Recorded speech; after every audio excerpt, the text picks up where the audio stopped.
I've been in the gym getting my level up.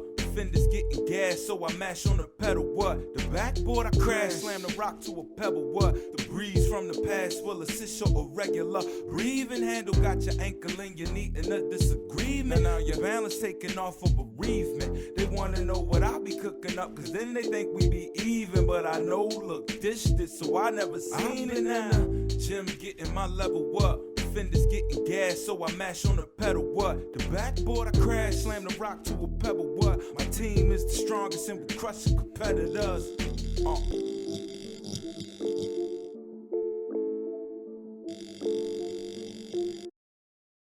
I am so disappointed because we're not going to see the entire tournament, because I have been coming for the past 50 years without missing a tournament. But we know health comes first. So I'm not so disappointed that I'm going to be evil and ugly about it, because you know what, we got to look out for ourselves, because if we don't do it, nobody else is. Of course, I'm disappointed because we're not going to see Norfolk State play, but it's all good. A lot of disappointed fans in Norfolk, disappointed fans across the country, but safety over entertainment is now our #1 priority. Hello, everyone. Listen, there's no getting around it. The coronavirus and the COVID-19 disease has touched everyone across the country in some form or another. Now, you missed out on a normal conclusion to the basketball season. We had a full crew in Norfolk, Virginia for the MEAC tournament. Now, I'm talking all hands on deck. We were ready to rock and roll. And then between Wednesday night and Thursday afternoon, the sports world simply got turned upside down. It started with the idea of the games will go on, but without fans. And then the NBA said no games at all on Wednesday night. And less than 24 hours later, all basketball in America ended with the MEAC being the last to cancel its tournament while in progress. Let's take a look back and run down the timeline of events of what was one of the most unusual weeks ever in sports, and something that we hope we'll never ever have to see again once we get past this moment. Little known fact, Lincoln from the CIAA, Lincoln, PA, was the first to actually make it a really big move when they canceled all of their spring sports on Wednesday afternoon. This was around 4:30. And then around the same time, the NCAA announced that March Madness would be played, but it would be played only in front of essential staff and a limited number of family members. Now, that was kind of hard to wrap your head around. You tried to visualize it. You're like, okay, maybe. And then after 6 p.m., just after 6 p.m., the SWAC followed suit and announced that they too would have a limited attendance in Birmingham for the semifinals and the championship of its conference tournament. Okay, a new normal.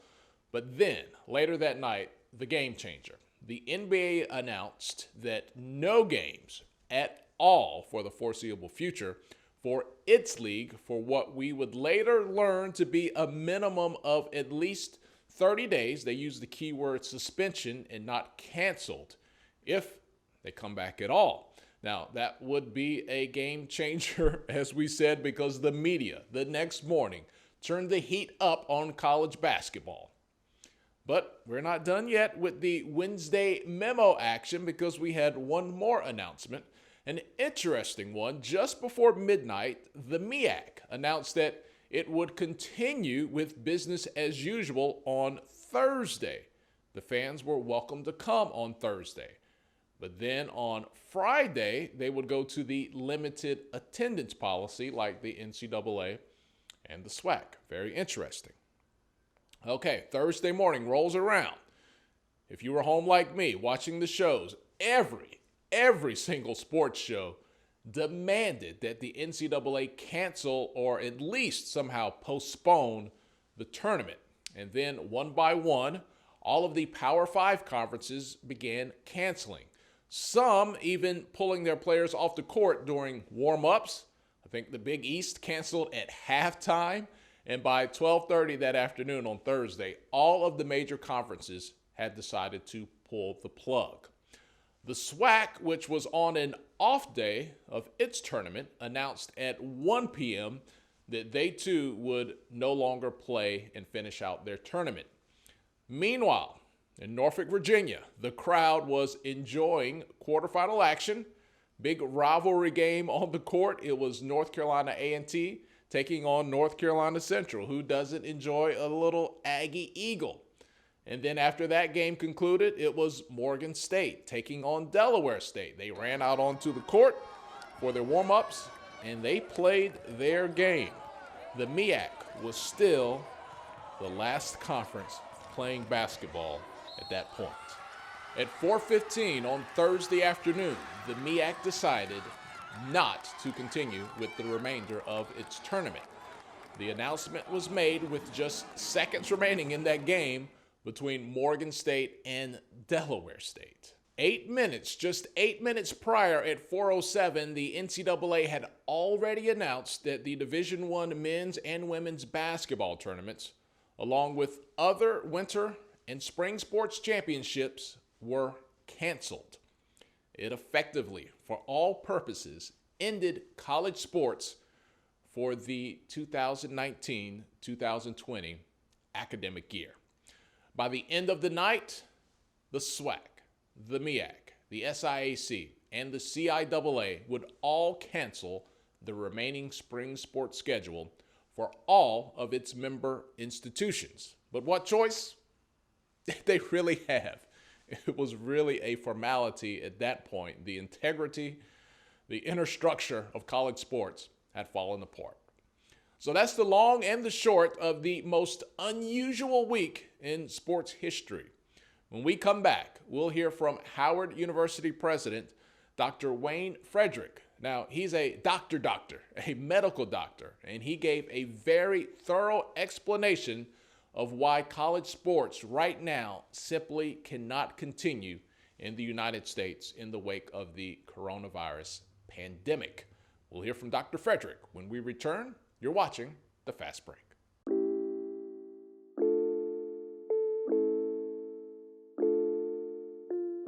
Welcome back, everyone. After the MEAC finally announced that his tournament was being called off, we heard from Dr. Wayne Frederick, who gave a very in-depth explanation in Norfolk of why sports just cannot go on in our country right now. All right, thanks. Good afternoon. Unfortunately, we have made a decision as the Council of CEOs for the MEAC, which is a body made up of the presidents of the MEAC in consultation with the athletic directors, to suspend the rest of the basketball tournament on both the men's and the women's side as of the end of the last women's game that was played.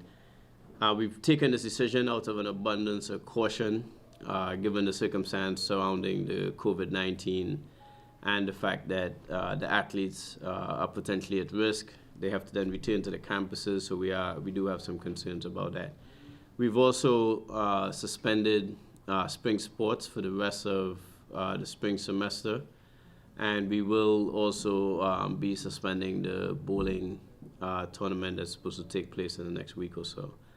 Again, all of this is done with the health and safety of the athletes in mind, recognizing that this is a very fluid situation and decisions are being made as we get more information, and that obviously today has changed significantly as well. So we'll continue to keep everyone updated about what we'll do. We'll be revisiting our decisions around suspending the spring sports as well. We have another CEO meeting tomorrow morning, and we'll try to make some more definitive decisions tomorrow.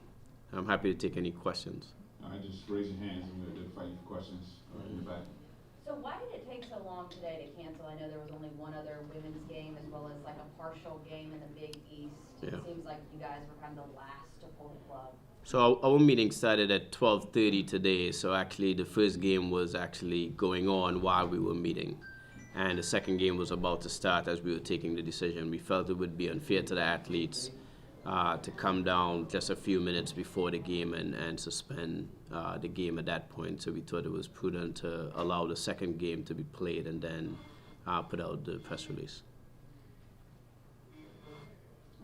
Any other Wally Pitt with HBCU Gameday. Is there a protocol for a champion if the NCAA tournament gets played? Yeah, there's a protocol, and that protocol is that the regular season winner represents the conference at the tournament.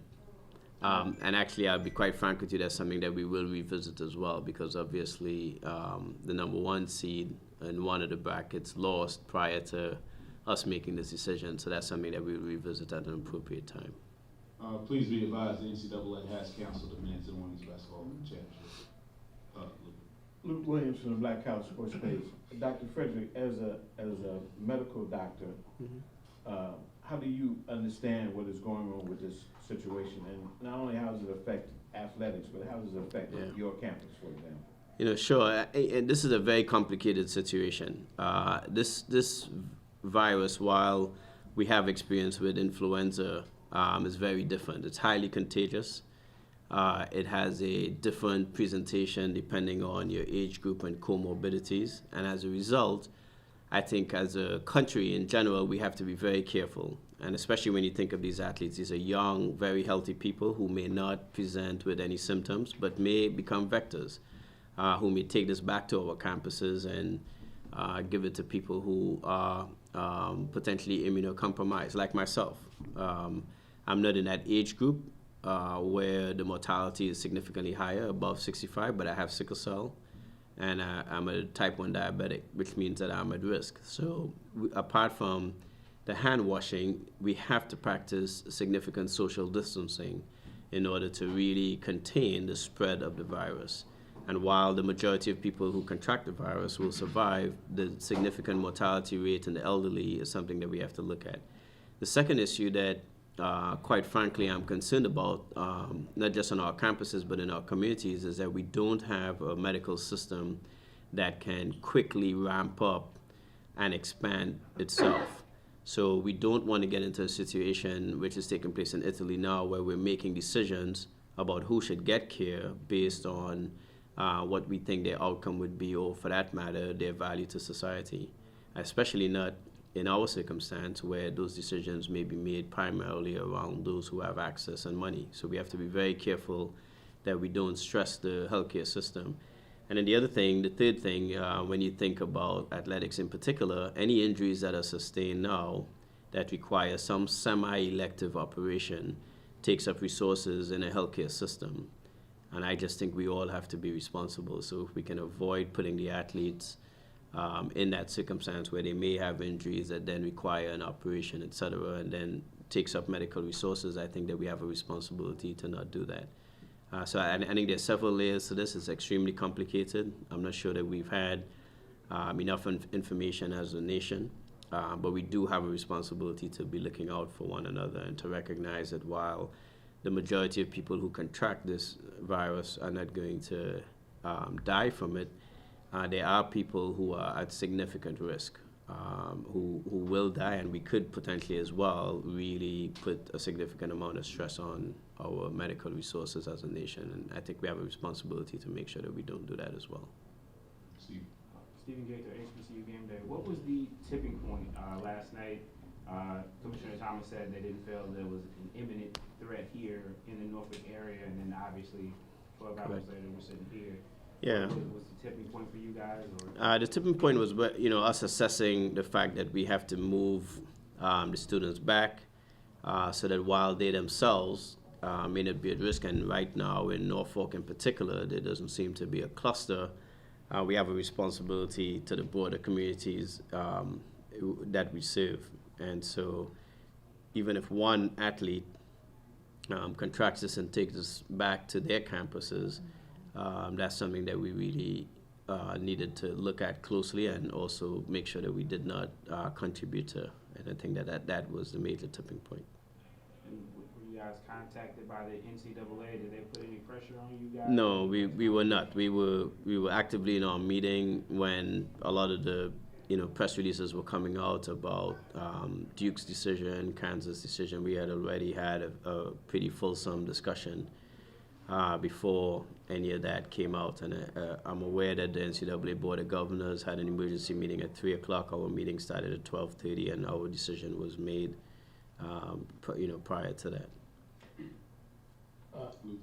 Doc, this is a follow-up, because they said that some of these tournaments were canceled because some of the teams had said they were not going to bring their teams to the tournament. I think Kansas said before the Big 12 canceled or before the ACC canceled. Did you have any of your schools that were saying to you that they did not want to come, anything like that? Not here at the MEAC basketball tournament, but we certainly did have some schools that were already taking decisions around bowling next week and around their spring sports, and that certainly was a factor in the decision. Like I said, the couple of schools that made that decision early on, I think all of us were in the process of evaluating what we would do around spring sports. So I think it was a rich discussion, and I think it was also helpful to understand everyone's thinking, recognizing that we all have very different institutions with very different needs. At Howard we have a hospital, so I have a responsibility to a much wider community in the District of Columbia, so that I have to make sure that the medical resources that we supply for that community, that I don't put an unnecessary burden on it if I could avoid it. So anything that's semi-elective that I could avoid. I'm still a practicing surgical oncologist, so I'm not doing any elective operations until we get to a circumstance in this situation where we could all feel comfortable. Now, none of those decisions are going to be made in a vacuum because they have other repercussions. Hospitals are not going to meet their financial margins, et cetera. The wider economy is under stress, so this is really going to affect I think us as a nation much more deeply than I think we have a full appreciation for right now. So the discussions that the other schools were having, I think it was helpful for us to put all of that in context. And obviously with Howard having a hospital, I was able to give a different perspective as well in that discussion. Are there any other questions? If not, Dr. Frederick, thank you for your time. Good, and thanks everybody for coming out. I'm sorry, like I said, we would love to see our athletes after the months of preparation and so on. We'd love to put their excellence on display, but we do feel that we have a strong responsibility, not just to them and our campuses, but the wider community at large. So I appreciate everybody's patience with the situation. Thank you. When we return, a look back at the last college basketball game for the 2019-2020 season. We're going to go back to Norfolk. When we return, you're watching the Fast Break.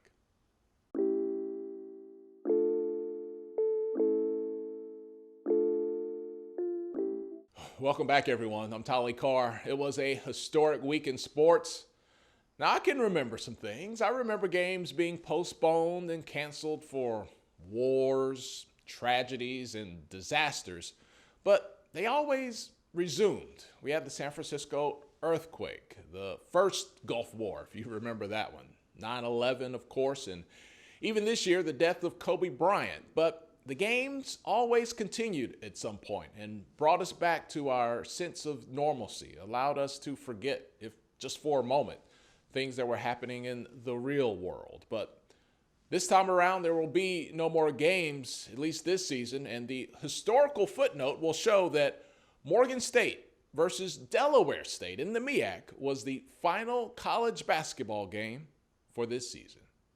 While the majority of the college basketball world bit the bullet and canceled their conference tournaments, the Mid-Eastern Athletic Conference stood alone on Thursday afternoon as the only active conference, at least for a little while. The MEAC played both of its Thursday afternoon women's quarterfinal games as the ACC, Big Ten, SEC, and entire Division I conference tournament system ground to a halt. On the outside looking in, it appeared to be just another Thursday morning session at a low mid-major basketball conference. Pep bands were pepping, cheerleaders were stomping and tug-of-warring, and shirts were being thrown into the crowd.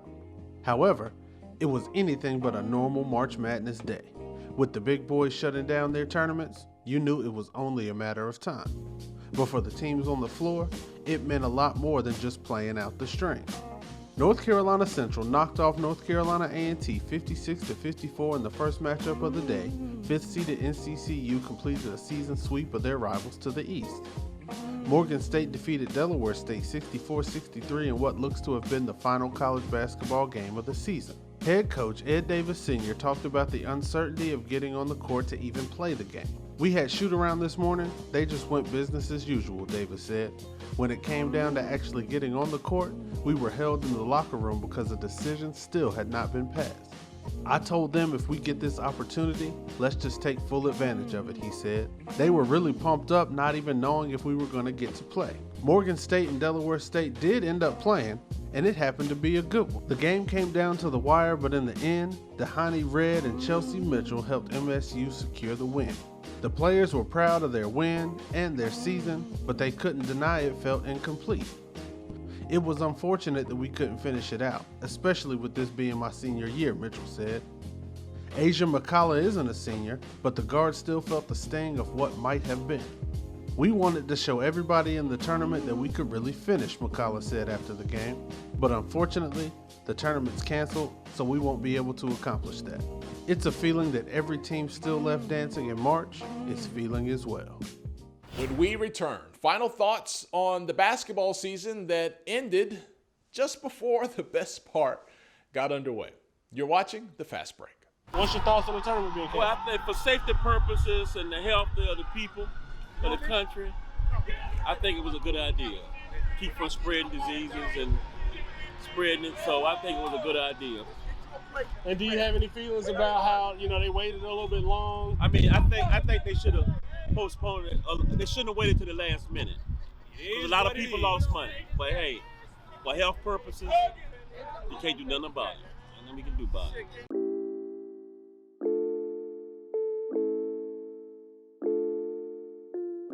Thanks for hanging out with us. Coming up next week, it will be the final episode of this season of The Fast Break. And I'd like everyone to know that we're in talks and discussions to come back for season 2 of the No Huddle. So really exciting times. You guys take it easy out there. We'll talk to you next week and wrap up this season right here on The Fast Break. On behalf of the entire crew, I'm Tali Carr. We'll see you later.